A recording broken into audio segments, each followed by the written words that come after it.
Kalian pasti udah tahu dong, Gemini adalah zodiak yang menyenangkan dan kehadirannya selalu ditunggu-tunggu di tongkrongan. Tapi kalau urusan deketin gebetan, gue punya cara yang lain dari yang kalian tahu tentang gue. Bikin gebetan gue tertarik buat gue itu serius, gak bercanda kayak biasanya gue di tongkrongan.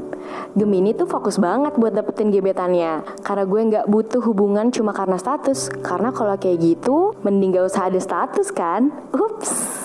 Gue tuh jarang banget sih kalau gak deketin gebetan langsung kepikiran buat jadiin pacar. Biasanya gue akan bikin dia jadi teman deket. Iya, teman deket yang bisa diajak hangout, diajak nemenin gue, dan gue juga bisa diajak nemenin dia. Tempat cerita apa aja sampai dia nyaman pokoknya. Dan gue jago banget untuk urusan bikin nyaman. Kalau jalan sama gue gimana sih? Bukan gimana, tapi kemana? Ya, kemana aja, yang penting bisa ngabisin waktu bareng. Gak harus berdua juga gak apa-apa. Temen lo mau ikut, santai. Temen gue ikut juga, santai banget. Dan ini bocorannya, gue rela nyamperin lo kalau gue pengen banget ketemu lo. Kadang biarpun gak searah, gue tetap bisa kok searah-searahin. Biasanya kalau gue udah lihat ada sinyal dari lo juga, langkah selanjutnya adalah gue bakal kasih lo sesuatu yang bikin lo inget terus sama gue.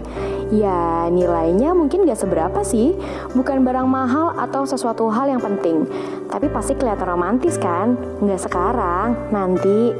Jadi gak mungkin tuh lo bisa lupa sama hadiah pemberian gue. Dan kalaupun nanti gue gak jadian sama lo pasti tetap inget sama gue kalau lihat hadiah itu. Ya kan? Ayo, siapa yang senyum-senyum inget mantan gebetan Gemininya? Sebenarnya gue gak muluk-muluk kalau ngajak lo ngedate. Maraton film di rumah contohnya. Gue punya banyak list film yang belum gue tonton. Dan rasanya seru banget kalau bisa ditonton bareng sama lo. Di sela-sela nonton tetap ada sesi makan dong. Terus kalau udah selesai nonton, kita bisa bahas filmnya bareng-bareng. Ini adalah part kesukaan gue karena gue bisa bertukar pikiran sama lo sambil debat. Salah satu alasan kenapa gue bisa naksir lo adalah karena lo pinter. Gemini akan makin jatuh cinta sama orang yang bisa bikin dia dapat banyak hal baru dan pengetahuan dari gebetannya. Catat ya. Gemini itu suka kebebasan. Makanya kebanyakan Gemini kelihatannya hidupnya bebas kan? Coba cek teman-teman lo atau mantan mungkin.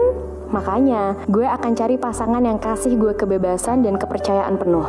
Tenang aja, gue gak akan ngecewain kepercayaan dari lo. Kayaknya ya. Gue gak suka banyak diatur dan ngadepin orang yang sering ngambek. Ngatur gaya pakaian gue, ngatur sikap dan cara ngomong gue misalnya. Gue cuma pengen lo biarin gue untuk mengekspresikan diri gue sendiri, karena gue termasuk orang yang gampang bosan. Mungkin lo harus paham kalau Gemini itu berlambang zodiak kembar. Jadi gue punya dua sisi yang berbeda. Kadang gue bisa jadi orang yang periang, ramai dan banyak tingkah. Tapi kadang gue bisa jadi orang yang pendiam banget dan pengen sendirian aja tanpa lo ganggu. Gue harap lo selalu sabar sama gue yang mudian gini ya. Walaupun masih PDKT kayak gini, gue selalu kasih kepercayaan buat lo biar lo makin nyaman sama gue. Kayak misalnya, lo mau pergi sama siapa dan kemanapun silahkan aja kok. Tapi jangan sekali aja lo bohongin gue, karena gue jago banget tuh ngepoin sampai ke akarnya. Gue jamin lo gak akan bisa lolos kalau udah bohong. Semua orang juga tahu kalau Gemini itu pelin-pelan banget. Walaupun bisa aja gue batalin janji pas lagi ketemu atau ngubah planning ngedate, tapi kalau urusan pilih pasangan sih, gue jamin gak akan pelin-pelan kok kalau udah nentuin satu nama. Jadi lo gak usah baper dan marah ya.